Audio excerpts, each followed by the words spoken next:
Hi guys, macro economics के नए lecture में आपका स्वागत है। आज का है लेक्चर नंबर 4 और आज के लेक्चर के अंदर हम नेशनल इनकम से रिलेटेड जो इम्पोर्टेंट कॉन्सेप्ट्स हैं, हम उन्हीं कॉन्सेप्ट्स को आज थोड़ा आगे बढ़ाएंगे।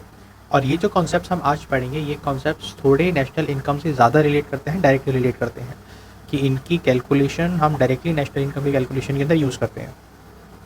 तो अगर आपने हमारा लेक्चर नंबर 1, 2 और 3 देखा होगा तो उसके अंदर हमने सबसे पहले सर्कुलर फ्लो को चेक किया था कि सर्कुलर फ्लो ऑफ इनकम कैसे होता है, चाहे वो 2 सेक्टर मॉडल हो, 3 सेक्टर मॉडल हो या 4 सेक्टर मॉडल हो। इन सारे लेक्चर्स का लिंक आपको ऊपर वाले साइड बार में आपको दिख जाएगा। उसके बाद हमने कुछ इंपॉर्टेंट कॉन्सेप्ट्स को नोट किया था। वो जो इंपॉर्टेंट कॉन्सेप्ट्स थे वो कॉन्सेप्ट्स थे आपके नेशनल इनकम को अगर आपको समझना है। आज के जो कॉन्सेप्ट्स हैं ये डायरेक्टली यूज़ किए जाएंगे नेशनल इनकम की कॉम्पिटिशन के अंदर। तो चलिए स्टार्ट करते हैं। मेरा नाम है सी अंकित कैंत और इस लेक्चर वीडियो सीरीज़ के अंदर आपको नेशनल मैक्रो इकोनॉमिक्स को समझने के लिए जो कॉन्सेप्ट चाहिए होते हैं, जो मॉडल्स आपको समझने होते हैं, वो आपको इस लेक्चर्स के अंदर देखने को मिलेंगे। तो आज की वीडियो के अंदर सबसे पहले हम बात स्टार्ट करते हैं एक्सपेंडिचर की। अब किसी भी नॉर्मल लैंग्वेज के अंदर जब भी हम एक्सपेंडिचर की बात करते हैं तो उसका मतलब क्या है? एक्सपेंडिचर का मतलब है खर्चा करना। आपने कुछ एक्सपेंस कर दिया, आपने अपनी जेब से कुछ पेमेंट करी और बदले में आपको सर्विसेज वगैरह या गुड्स वगैरह मिले। अब इकोनॉमी के अंदर और अकाउंटिंग के अंदर भी ये जो एक्सपेंडिचर है, ये जो एक्सपेंस है, इसके हमें दो टाइप देखने को मिलते हैं। एक होता है रेवेन्यू एक्सपेंडिचर। रेवेन्यू एक्सपेंडिचर क्या होता है? वो एक्सपेंडिचर जो आप रेगुलर बेस पे करते हैं। इसका एग्जांपल जैसे कि रेंट, सैलरी, इलेक्ट्रिसिटी का खर्चा, ये सारे क्या हैं? ये ऐसे करते हैं जो हम रेगुलर बेस पे करते हैं। एक महीने का खर्चा हो गया तो अगले महीने फिर से करना पड़ता है, वो महीना ख़त्म हुआ तो तीसरे महीने फिर से खर्चे करने पड़ते हैं। इसके अलावा कुछ खर्चे होते हैं जो कि होते हैं कैपिटल नेचर के। कैपिटल नेचर के जो खर्चे होते हैं उनका बोलते हैं कैपिटल एक्सपेंडिचर। अगर आप इंडियन बजट को फॉलो करते हैं या नॉर्मल इकोनॉमिक्स को फॉलो करते हैं तो आपने एक शब्द सुना होगा कैपेक्स के नाम से।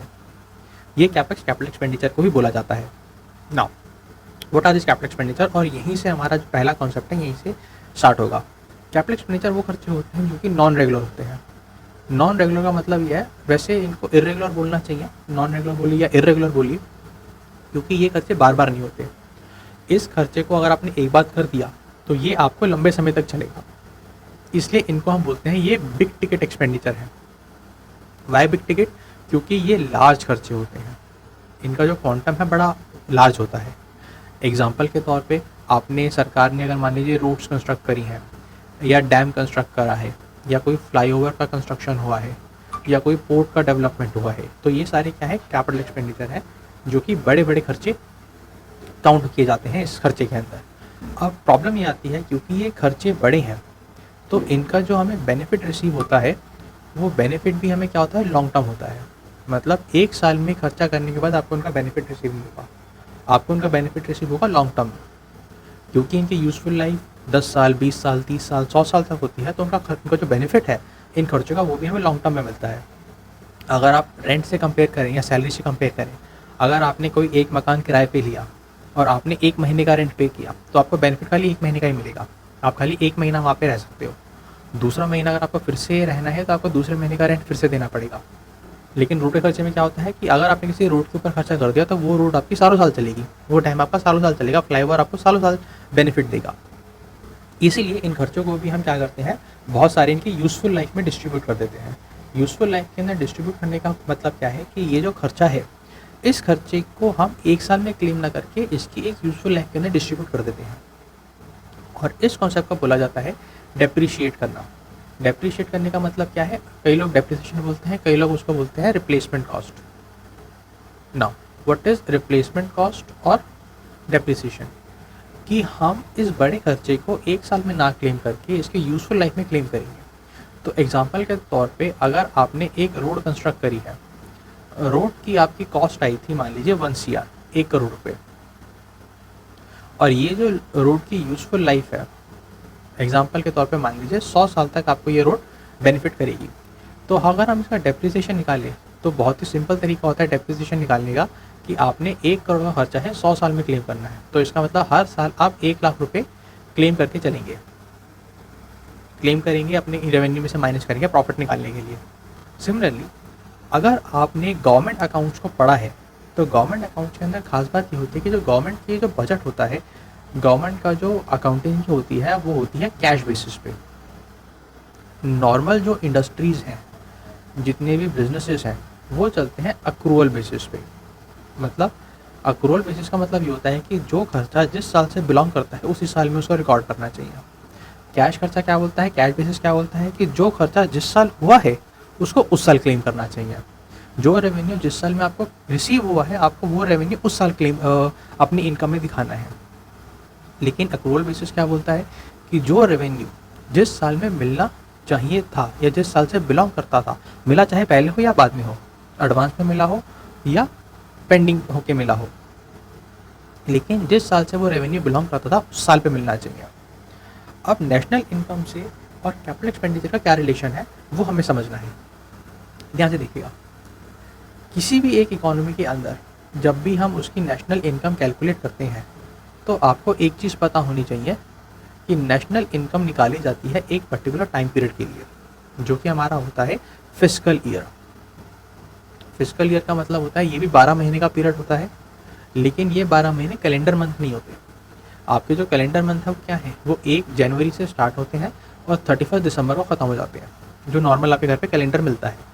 लेकिन फिस्कल ईयर आपका स्टार्ट होता है 1 अप्रैल से और ये जाता है 31 मार्च तक। जब भी इकोनॉमी की जीडीपी निकाली जाती है या इनफैक्ट बजट बनाया जाता है तो वो उस 12 महीने के लिए निकाला जाता है, फिस्कल ईयर के लिए निकाला जाता है। इसका मतलब जब भी हम जीडीपी कैलकुलेट करेंगे तो इस साल में कितना प्रोडक्शन हुआ है गुड्स एंड सर्विसेज का, हमें वो निकालना होता है। अब मैं ईयर 0 की बात करता हूँ, यहाँ से हमारा ईयर 0 स्टार्ट हुआ और यहाँ पे हमारा ईयर 0 एंड हुआ। इस साल के दौरान आपने कुछ कैपिटल एक्सपेंडिचर किया होगा, ऑब्वियस सी बात है। कुछ कैपिटल एक्सपेंडिचर ऑलरेडी आपने कैरी फॉरवर्ड किया होगा पहले से। नाउ द प्रॉब्लम इज कि इस साल की जो प्रोडक्शन हुई है, इस साल की जो प्रोडक्शन हुई है, आपने उस प्रोडक्शन की कॉस्ट को कंसीडर कर लिया, ठीक है। लेकिन इस कैपिटल एक्सपेंडिचर के ऊपर जो डेप्रिसिएशन लगा है वो अभी भी आपने क्लेम नहीं किया। डेप्रिसिएशन से रिलेटेड एक बात आपको और पता होनी चाहिए, इसको हम नॉन कैश एक्सपेंडिचर भी बोलते हैं। नॉन कैश एक्सपेंडिचर इसको क्यों बोलते हैं, कंपेयर कीजिए रेंट के साथ। जब भी हम रेंट का खर्चा किसी को पे करते हैं तो उसको कैश देते हैं। कैश देने का मतलब ये नहीं कि उसको पैसे दे रहे हैं, मतलब उसको हम या तो मनी ट्रांसफ़र करेंगे, ऑनलाइन करेंगे तो ऑफलाइन करेंगे। डेप्रिसिएशन एक नॉन कैश एक्सपेंडिचर है, ये खर्चा किसी को दिया नहीं जाता। ये खर्चा तो हो गया, ये जब मैंने रोड बनाई थी 1 करोड़ रुपए लगा के, ये खर्चा तो तब हो गया, लेकिन हर साल मैं 1-1 लाख रुपए दिखा के इस 1 करोड़ को क्लेम करूँगा। तो ये जो डेप्रिसिएशन मैं हर साल दिखा रहा हूँ ये अपने में एक नॉन कैश एक्सपेंडिचर है। अब ये जो प्रोडक्शन हुई है, ये प्रोडक्शन अगर मैं मान के चलूँ 100 रुपये की हुई है तो अभी भी इसके अंदर डेप्रिसिएशन का कुछ पोर्शन है जो कि मैंने माइनस नहीं किया। रीज़न, क्योंकि ये कैपिटल एक्सपेंडिचर लगा है। अब प्रोडक्शन हुई है तो कैपिटल एक्सपेंडिचर यूज़ भी तो हुआ होगा। मैं मान लीजिए एग्जांपल लेता हूँ एक मशीनरी का, मशीनरी भी कैपिटल एक्सपेंडिचर है, बड़े बड़े प्लांट्स कैपिटल एक्सपेंडिचर है। अगर ये प्रोडक्शन हुई है तो ऑब्वियस ही बात है इस मशीनरी को हमने यूज़ किया होगा उस प्रोडक्शन को करने के लिए। तो इसका मतलब कुछ मशीनरी की जो यूजेज कॉस्ट है, जो उसको हमने यूज़ किया, उसमें कुछ वेयर टियर आया मशीनरी के अंदर, उस मशीनरी का जो डेप्रिसिएशन है वो भी क्लेम करना हमें पड़ेगा इस प्रोडक्शन को निकालने, इस प्रोडक्शन की सही वैल्यू निकालने के लिए। क्योंकि सारा का सारा प्रोडक्शन का वैल्यू मैं किस में लेके जाऊँगा, जीडीपी में लेके जाऊँगा। इसीलिए इस प्रोडक्शन के अंदर भी हम डेप्रिसिएशन माइनस करते हैं। मान लीजिए 10 रुपये का हमारा डेप्रिसिएशन था, तो हम ये बोलते हैं कि प्रोडक्शन की जो नेट वैल्यू है वो 90 रुपीज़ है। इसका मतलब दो चीज़ें, अगर मैं प्रोडक्शन की वैल्यू 100 रुपये कंसिडर करता हूँ तो इसको हम बोलते हैं ग्रॉस वैल्यू, और इस ग्रॉस वैल्यू में से अगर हम डेप्रिसिएशन माइनस कर दे तो हमारे पास आता है नेट वैल्यू। तो अगर मान लीजिए मैं बोलता हूँ जीडीपी और एक बोलता हूँ, इसको हम प्रॉपर्ली समझ लेते हैं। मान लीजिए एक हमने बात करी जीडीपी की, जीडीपी का मतलब क्या होता है, ग्रॉस डोमेस्टिक प्रोडक्ट। सिमिलरली एक निकलता है एनडीपी, ये होता है नेट डोमेस्टिक प्रोडक्ट।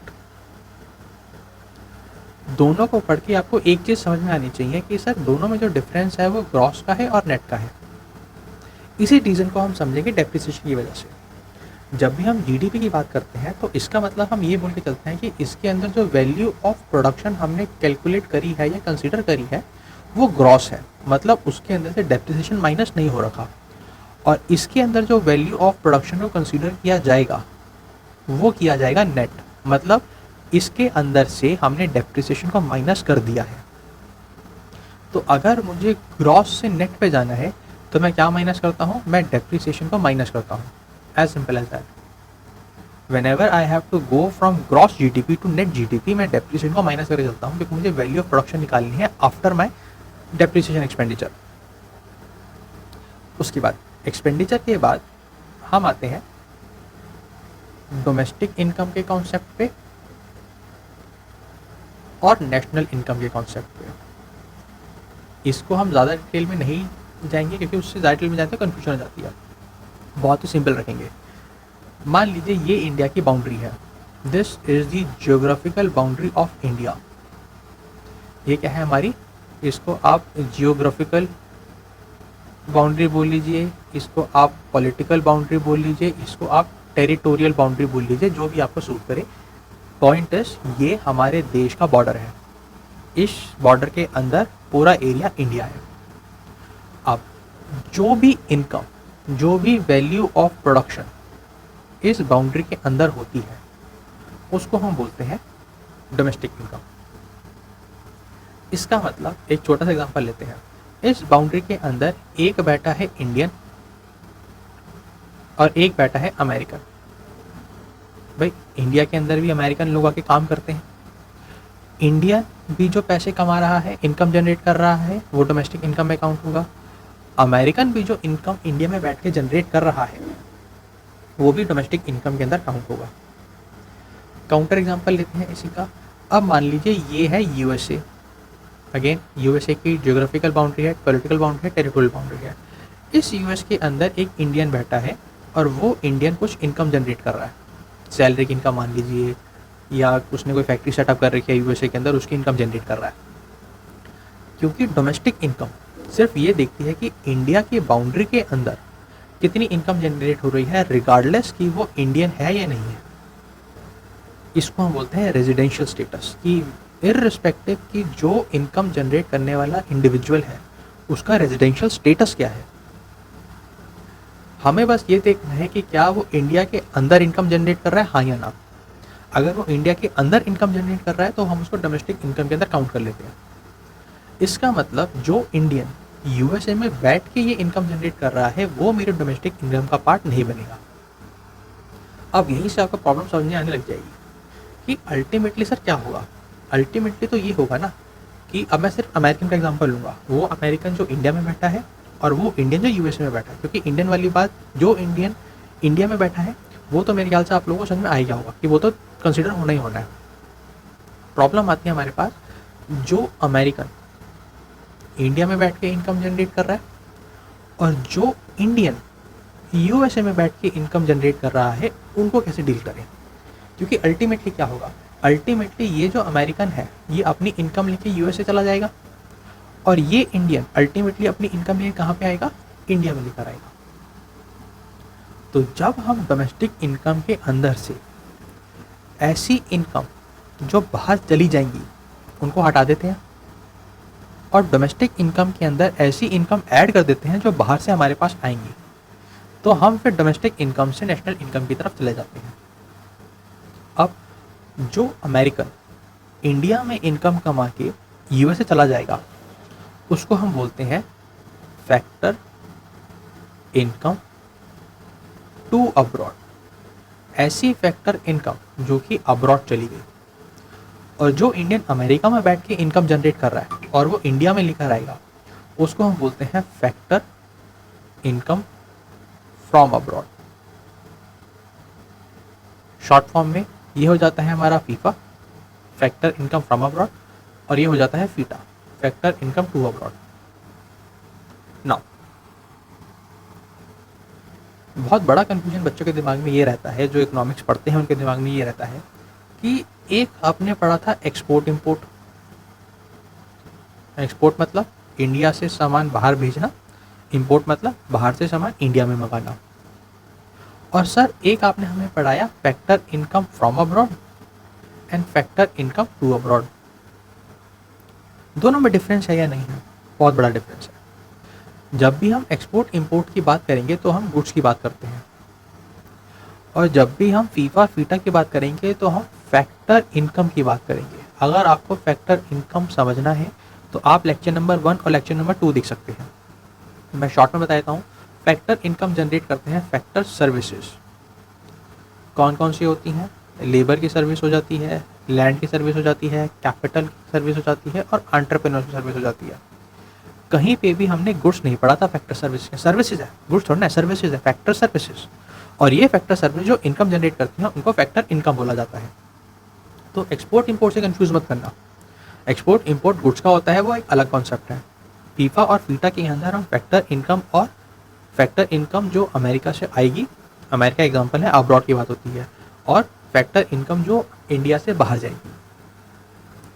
जब हम फैक्टर इनकम फ्रॉम अब्रॉड में से फैक्टर इनकम टू अब्रॉड निकाल देते हैं तो हमारे पास आता है net factor income from abroad. Obvious बात है, अगर ये पोर्शन बड़ा है और ये पोर्शन छोटा है तो ये पॉजिटिव में आएगा, ये पोर्शन छोटा है और ये पोर्शन बड़ा है तो ये आंसर नेगेटिव में आएगा। तो मैं प्लस माइनस लिख देता हूँ इसके आगे। और net factor income from abroad, इसको हम बोलते हैं NFIA, net factor income from abroad. NFIA जब मैं डोमेस्टिक इनकम में ऐड कर दूंगा तो हमारे पास क्या आ जाता है? डोमेस्टिक इनकम के अंदर अगर हम NFIA ऐड कर दें तो हमारे पास आ जाती है नेशनल इनकम, और अगर हम नेशनल इनकम के अंदर NFIA माइनस कर दें तो हमारे पास आ जाती है डोमेस्टिक इनकम। सिंपल मैथमेटिक्स है, लेकिन कॉन्सेप्ट आपको समझना है। डोमेस्टिक इनकम वो इनकम है जो इंडिया की टेरिटरी के अंदर जनरेट हो रही है, ज्योग्राफिकल टेरिटरी या पॉलिटिकल टेरिटरी, आप कुछ भी बोलिए। उसके बाहर क्या जनरेट हो रहा है, कौन जनरेट कर रहा है, हमें फ़र्क नहीं पड़ता। National income on the other hand ये बात करती है कि भाई जो बंदा इनकम जनरेट कर रहा है, अगर वो इंडिया का रेजिडेंट है, रहने वाला है, चाहे कहीं भी जनरेट करे, इंडिया में जनरेट करे, इंडिया से बाहर जनरेट करे, अगर रहने वाला इंडिया का है तो उसकी इनकम को देश की इनकम में काउंट करना चाहिए, तो वो होती है नेशनल इनकम। तो यहाँ पे अब तक हम 2 कॉन्सेप्ट कवर कर चुके हैं, एक्सपेंडिचर का और नेशनल इनकम का। अब जो फाइनल कॉन्सेप्ट है इस लेक्चर का वो हम पढ़ते हैं। किसी भी एक प्रोडक्ट की होती है एक फैक्टर कॉस्ट, और उस प्रोडक्ट का होता है एक market price. Again understand this thing very carefully. Factor cost क्या होती है? अगर मैं बहुत ही लेमैन लैंग्वेज में समझाऊँ तो उन गुड्स एंड सर्विसेज को प्रोड्यूस करने की कॉस्ट, और कोई छोटी मोटी ऐसी वैसी कॉस्ट नहीं, फैक्टर कॉस्ट जो कि फैक्टर सर्विसेज पे लग रही है। और फिर उसके रिलेटेड होता है एक market price. Market price again layman language में जिस प्राइस पे वो मार्केट में सेल होता है। नाउ फैक्टर कॉस्ट और मार्केट प्राइस के अंदर डिफरेंस क्या होता है? एक पॉइंट के लिए आप जो प्रॉफिट मार्जिन है उसको हटा दीजिए। मार्केट में जब भी कोई सामान जाता है, अगर हमारी फैक्ट्री के अंदर से कोई सामान मार्केट पे गया तो मार्केट में कौन बैठा है? इसके बीच में बैठी है सरकार, गवर्नमेंट। सरकार क्या कहती है कि भाई ये जो गुड्स आपने बनाए हैं, इन गुड्स के ऊपर मुझे क्या मिलना चाहिए? टैक्स मिलना चाहिए। और आप समझ रहे होंगे क्योंकि गुड्स एंड सर्विसेज के ऊपर टैक्स की बात हो रही है तो यहाँ पे इनडायरेक्ट टैक्सेस की बात हो रही है। Example GST। फैक्ट्री की इनकम की बात नहीं हो रही, फैक्ट्री जो गुड्स मार्केट भेज रही है उन गुड्स को जो बेच के टैक्स लगेगा, यहाँ पे उन टैक्स की बात हो रही है। सिमिलरली अगर आपको ध्यान हो कि हमने ये पढ़ा था कि जो गवर्नमेंट है कुछ फैक्ट्रीज को क्या देती है? सब्सिडीज भी देती है। अब ध्यान से अगर आप बात देखेंगे कि सर एक साइड तो सरकार हमसे टैक्सेस कलेक्ट कर रही है और उन्हीं टैक्सेस को यूज करके फैक्ट्रीज को सब्सिडीज दे रही है, तो ये जो मार्केट प्राइस है इस प्रोडक्ट का वो बढ़ जाता है जब उसके ऊपर हम क्या लगाते हैं? Sorry, indirect taxes. ऑब्वियस ही बात है, 50,000 का लैपटॉप है, 80% उसके बाद GST दोगे तो आपका 9,000 रुपये उस लैपटॉप की कॉस्ट बढ़ जाएगी। लेकिन अगर उस लैपटॉप को बनाने के लिए कुछ सब्सिडी मिलती है, मान लीजिए आप स्टूडेंट हैं, तो स्टूडेंट के लिए कुछ सरकार ने मान लीजिए सब्सिडी निकाल दी लेनोवो या डेल के साथ एक कोलैबोरेशन करके कि भाई ये लैपटॉप है, ये लैपटॉप आप स्टूडेंट के लिए बनाइए, और जब भी कोई आपके ऑथराइज डीलर के पास कोई स्टूडेंट ये लैपटॉप खरीदने आएगा तो आप उसको तो सब्सिडी दे देना। तो मार्केट प्राइस के ऊपर क्या फ़र्क पड़ता है? सर मार्केट प्राइस बढ़ जाता है जब इनडायरेक्ट कॉस्ट लगे और कम हो जाता है जब उसके ऊपर सब्सिडी मिले। तो फैक्टर कॉस्ट जो है, फैक्टर कॉस्ट में अगर इनडायरेक्ट टैक्स ऐड कर दिया जाए या सब्सिडी माइनस कर दी जाए तो हमारे पास निकल कर आता है मार्केट प्राइस। क्यों? क्योंकि इनडायरेक्ट टैक्स से मेरी मार्केट कॉस्ट प्राइस बढ़ता है तो ऐड हो गया, सब्सिडी से मेरा मार्केट प्राइस कम होता है तो माइनस हो गया। सो दिस इज हाउ आप फैक्टर कॉस्ट को कन्वर्ट करते हैं मार्केट प्राइस पे। और ये जो दो है, इनडायरेक्ट टैक्स माइनस सब्सिडी, इनको हम बोलते हैं net indirect subsidy taxes, sorry NIT, net indirect taxes. Final concept इस क्लास के लिए, ये जो सर सब्सिडी है, अगेन अगर आपने हमारा पुराना लेक्चर देखा होगा, लेक्चर नंबर 2 या 3 के अंदर डिस्कस किया था हमने। सर ये जो सब्सिडी है, क्या ये ट्रांसफ़र पेमेंट है या ये फैक्टर पेमेंट है? ट्रांसफ़र पेमेंट क्या होती है? सर वो पेमेंट जिसके बदले में कुछ नहीं मिल रहा। और फैक्टर पेमेंट क्या होती है? जिसके बदले में कोई फैक्टर सर्विस मिलती है। अब सब्सिडी अगर आप ध्यान से देखेंगे तो आपको कहीं ना कहीं ट्रांसफ़र पेमेंट देखने को मिलती है कि सर सब्सिडी दी जा रही है, बदले में सरकार को क्या मिल रहा है। लेकिन बात यह है कि ये जो बेनिफिट है, इसका जो रिटर्न है सरकार को मिल तो रहा है, बच्चे लोग सामान खरीद रहे हैं आके। इसीलिए सब्सिडीज जो है वो एक फैक्टर पेमेंट है, और क्योंकि सब्सिडी फैक्टर पेमेंट है तो इनको हम कंसीडर करते हैं नेशनल इनकम की कैलकुलेशन के अंदर। ध्यान दीजिएगा, ट्रांसफ़र पेमेंट नहीं है सब्सिडीज, फैक्टर पेमेंट है। और ये नेशनल इनकम को स्टार्ट करने से पहले हमारी दूसरी वीडियो थी इम्पॉर्टेंट कॉन्सेप्ट्स के ऊपर। जो लोग नेशनल इनकम के बारे में थोड़ा बहुत जानते हैं वो समझ पा रहे होंगे कि ये जो कॉन्सेप्ट्स थे ये पहले वाले कॉन्सेप्शुअल वीडियो से अलग इसलिए है क्योंकि इनका डायरेक्ट लिंकेज है कैलकुलेशन के साथ। वो जो पुराने कॉन्सेप्ट्स थे वो आपको नेशनल इनकम समझने के लिए ज़रूरी थे, लेकिन ये जो कॉन्सेप्ट है ये नेशनल इनकम की कैलकुलेशन के लिए ज़रूरी है। आई होप आपको वीडियो पसंद आया होगा। If you like my content please like, share and subscribe. और माइक्रो इकोनॉमिक्स से रिलेटेड और कॉन्सेप्ट को जानने के लिए प्लीज़ हमारे साथ जुड़े रहिए। Thank you so much for watching.